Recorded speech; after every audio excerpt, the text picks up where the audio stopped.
Hi there, I'm Courtney Pache, your friendly neighborhood collections technician for the Human History Department at the Manitoba Museum. Today I'm going to tell you about the story of Kwan Anne Ong.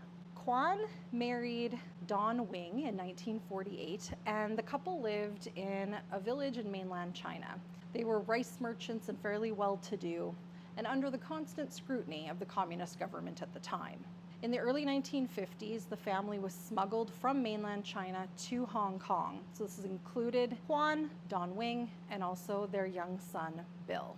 Soon after arriving in Hong Kong, Don Wing was able to immigrate to Canada, where he began work in Portage la Prairie. However, it took over a decade for Anne and young Bill to be able to make that same journey before establishing themselves here in Winnipeg. During her time in Hong Kong, Kwan was preparing herself for a few different scenarios. One of the things that she did was go back to school. She received extensive training as a seamstress so that she could make a living and support herself and her son, and then bring those skills over to Canada when she would eventually immigrate. The second thing that Kwan did in order to protect herself was invest in ivory. At the time, she wanted to make sure that any money that she had was protected, and she saw purchasing ivory, like we see here in this brooch, as a fail-safe against potentially the government taking what she had made.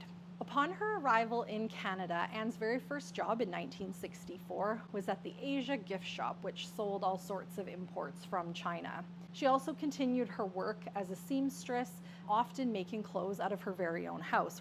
She kept everything meticulously tracked in English and Cantonese. This beautiful garment beside me here was actually the wedding dress that she made for her daughter-in-law, Virginia. So Virginia had a white dress for her traditional sort of Canadian ceremony, and the following day they did a Chinese wedding, and this is what she wore. After the wedding, Virginia continued to wear this beautiful garment at holiday parties. This red fabric was actually brought by Kwan to Canada when she immigrated. I'm happy to report that Kwan is still alive and well at 97 years old. One thing that really captured her when she moved from China to Canada was sports. So she became an ardent curling fan and also absolutely loves the Winnipeg Blue Bombers. Her grandson recalls hearing her yell at the TV in Cantonese whenever the refs would make the wrong call, which apparently happened every game. Thanks so much for joining me here today. I will see you in the next video.